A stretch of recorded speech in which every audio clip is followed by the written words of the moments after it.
Good morning বন্ধুরা, তোমরা সবাই কেমন আছো? আশা করি তোমরা সবাই খুব ভালো আছো। আমিও খুব ভালো আছি। তো আজকে তো পুরীতে আমাদের থার্ড ডে, আর আজকেই লাস্ট ডে আমাদের। তো এখন সকাল 4:45 মতো বাজে। উঠে একটু ফ্রেশ হয়ে নিয়েছি, এই নিয়েই বারান্দায় চলে এসেছি। বাকিরা ঘুমাচ্ছে সবাই, তা আমি বসে বসে এই বারান্দা থেকে সমুদ্র দেখছি। কি যে ভালো লাগছে বলে বোঝাতে পারবো না। দেখো, তোমাদের দেখাই একটু সমুদ্রকে, তোমরাও আমার সঙ্গে উপভোগ করো আর দু চোখ ভরে প্রাণ ভরে সমুদ্রকে দেখে নাও। এখনো সূর্য ওঠেনি জানো তো। দেখো তাতেই বাইরে কত লোক।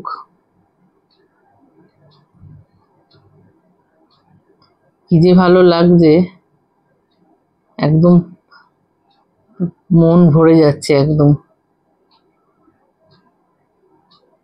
তাই যতক্ষণ পারি একদম দু চোখ ভরে দেখি। আবার কবে আসতে পারবো জানি না। কি ভালো লাগছে না দেখতে। এখানে কথা বলতেই লাগে না, শুধু কান পেতে শুনতে হয় সমুদ্রের গর্জন আর গুনতে হয় সমুদ্রের ঢেউ। চলো সঙ্গে থাকো। দেখো বন্ধুরা, তোমরাও কি দেখতে পাচ্ছ আমার মতো যে একটা নৌকা দেখো গভীর সমুদ্রে যাওয়ার চেষ্টা করছে। ঢেউয়ের ধাক্কায় একদিক থেকে আরেক দিকে চলে যাচ্ছে, কিন্তু তাও অবিরত চেষ্টা করেই যাচ্ছে। এখন সবাই আমরা চা খেয়ে নিচ্ছি। চা খেয়ে নিয়ে রেডি হয়ে একটু বেরোবো। এখন আমরা বেরোচ্ছি একটু, আজকে লোকাল সাইট সিন করবো। আমাদের হাতে তো সময় নেই, আজকে সন্ধেবেলায় আমাদের ট্রেন, তাই একটু লোকালি যা দেখা যায় তাই দেখি। আগে যাব ব্রেকফাস্ট করতে, ব্রেকফাস্ট সেরে শেষে একটা অটো নিয়ে তারপরে বেরোবো ভেবেছি। চলো তাহলে যাওয়া যাক।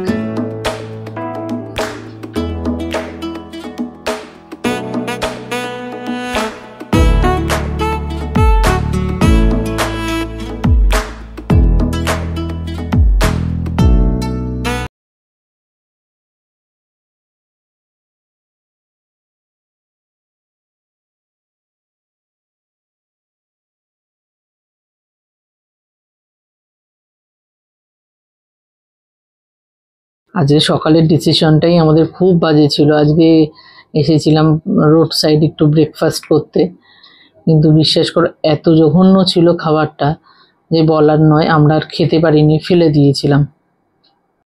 শুকনো খাবার খেয়েই আজকের ব্রেকফাস্টটা সারলাম। তো এখন একটা অটো নিয়ে নিয়েছি। তো অটোটা পেতে বেশ অনেকটাই টাইম লাগলো, কারণ যে যার ইচ্ছা মতো ভাড়া বলছে। আমাদের হোটেল থেকে বলে দিয়েছিল যে কীরকম ভাড়া নিতে পারে। আর আগেও গেছি, কিন্তু সব অত তো সবসময় মনে থাকে না।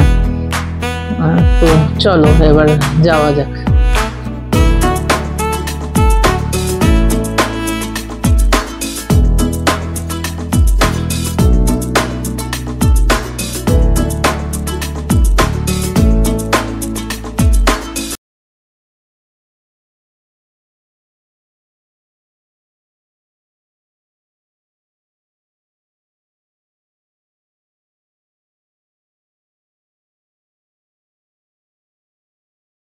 এখন আমরা চলে এসেছি বিপত্তারিণী বাড়িতে।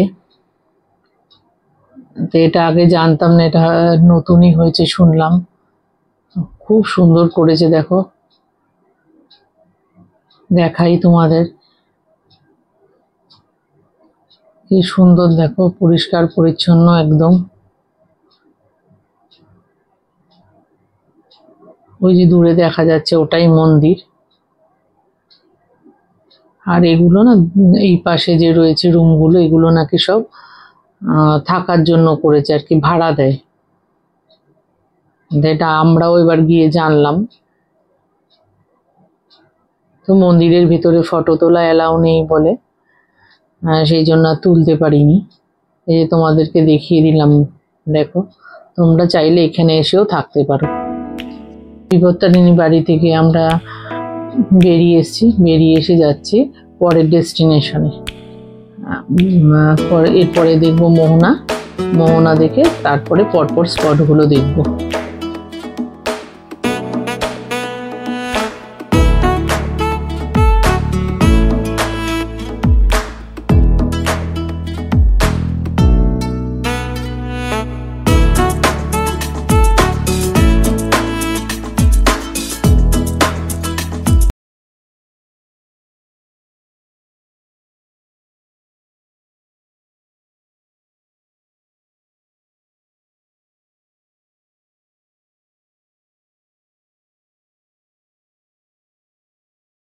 আমরা চলে এসেছি দেখো ওমকারেশ্বর মন্দিরে। ভীষণ সুন্দর মন্দিরটা।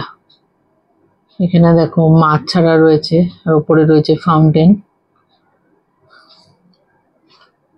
খুব ভালো লাগলো। আমি এই মন্দিরটায় আগে কখনো আসিনি, খেয়াল পড়ছে না ঠিক।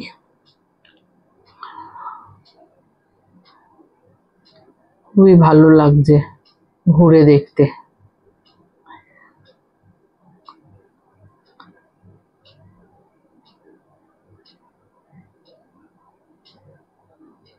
দেখো চারিদিকে কত কারুকার্য করা, ভীষণ সুন্দর। আর অনেকটা জায়গা নিয়ে মন্দিরটা, অনেক বড়। আর সমস্ত রকম দেবদেবতাই আছেন এখানে। রয়েছে 108টা শিবলিঙ্গ। খুব ভালো লেগেছে। সবগুলোর নামও লেখা আছে।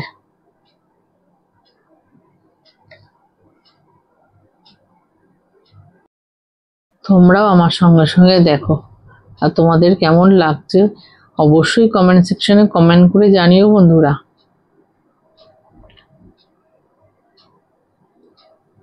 চলো দেখতে থাকো। মন্দিরের ভেতরেই আরেকটা পার্ট হচ্ছে এই গোশালা। এখানে অনেক গরু রাখা আছে। আর জানো তো ওনারাই দিচ্ছেন এই গরুগুলোকে খড় খাওয়ানোর জন্য। আমার মেয়ে তো মনের মতো কাজ পেয়ে গেছে। তো ভীষণই ভালোবাসে পশু পাখিদেরকে এবং তাদের সেবা করতে। এরা দেখো দিদিও খাওয়াচ্ছে। খুবই ভালো লাগলো। আর এখানে না অন্যান্য জায়গায় ধরো একটু খড় দিয়ে আর দিতে চায় না, বা একটু পশু পাখিদের একটু খাবার দিয়ে দিতে চায় না, কিন্তু এখানে না ওনারা খুশি হচ্ছেন। যতবার আমরা চেয়ে নিয়ে গরুদের খাওয়াচ্ছি ওনারা খুব খুশি মনে দিয়ে দিচ্ছে। সেটাই খুব ভালো লাগলো।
আমরা বাকি মন্দিরটাও পুরোটা ঘুরে দেখে নিলাম। খুবই সুন্দর মন্দিরটা।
আমরা দেখো এই মন্দির থেকে এবার বেরিয়ে যাচ্ছি।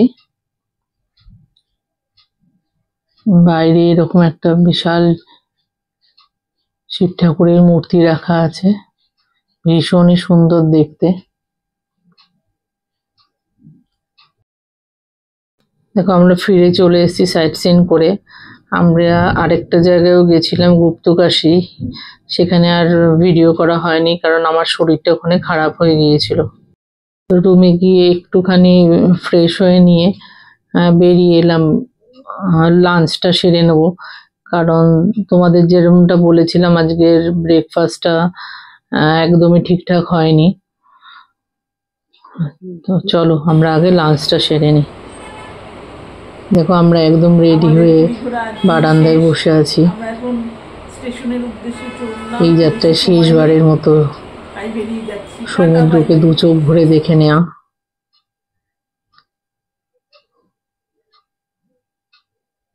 আবারও ফিরে আসবো, বারে বারে আসবো এখানে।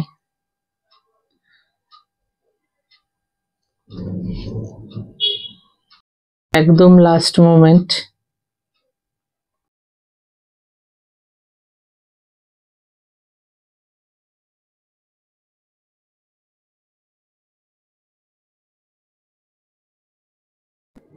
আমরা দুটো টোটো নিয়ে নিয়েছি, স্টেশনের উদ্দেশ্যে যাত্রা শুরু করলাম, কিন্তু ভীষণ জ্যাম, অনেকক্ষণ টাইম লেগে গেল।